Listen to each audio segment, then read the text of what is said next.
जैन समाज ने आज तक कभी किसी का तीर्थ छीना नहीं है।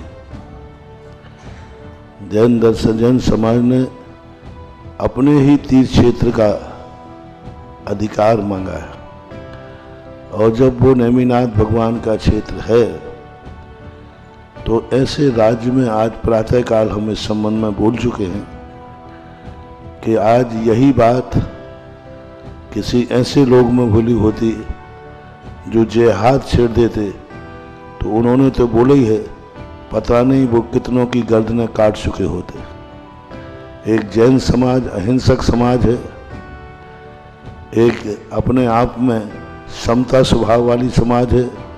तो इसका ये अर्थ नहीं है कि जैन समाज के संबंध में कुछ भी बोलते रहो। आज खेत की बात है कि जो पार्टी राम राज्य की बात करती है उस राज्य में रावण राज्य की बातें हो रही हैं। बातें राम राज्य की करती राम राज्य में गर्दनें काटी नहीं जाती। राम राज्य में तो महावीर राज्य में तो गाय और शेर एक घाट पर पानी पीते हैं।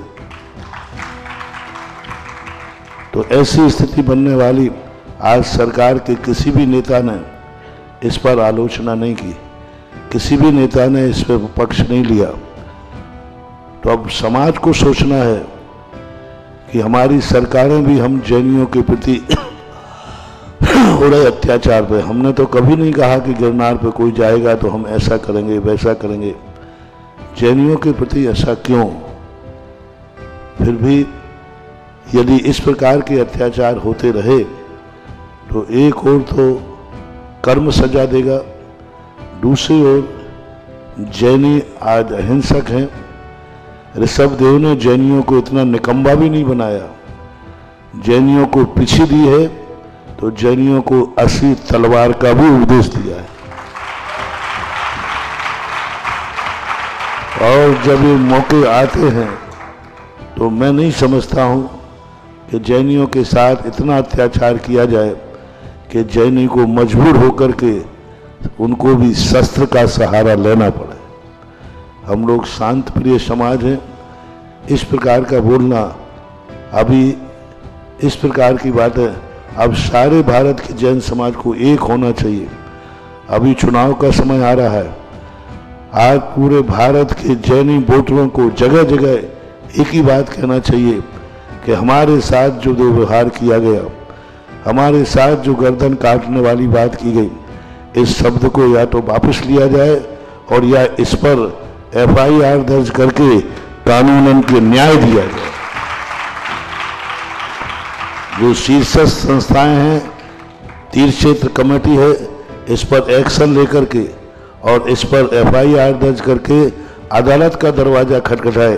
क्या अहिंसक समाज के लिए इस प्रकार के हिंसक शब्दों का प्रयोग करके भयभीत करना, डराना, क्या यही नीति है सरकारों की? क्या यही भारत है, धर्मनिरपेक्ष भारत, जहाँ कहते हैं सारे धर्म अपने आप में शांति? वहीं आज हमारे लिए इस प्रकार के शब्दों का प्रयोग किया जाए तो इस संबंध में आप न्यायालय की शरण में भी जो शीर्ष संस्थाएं हैं उनको, और जहाँ जहाँ लोग हैं इस संबंध में ज्ञापन दें सरकार के पास।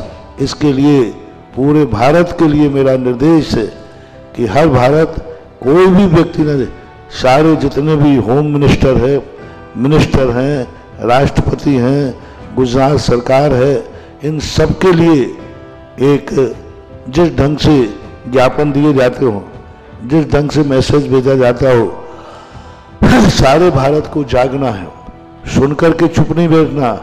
क्योंकि आज उन्होंने कहा है, कल वो कर भी सकते हैं, और आज कहने पर यदि बंदेज लग जाएगा तो शायद गर्दन कटने से बच जाएगी।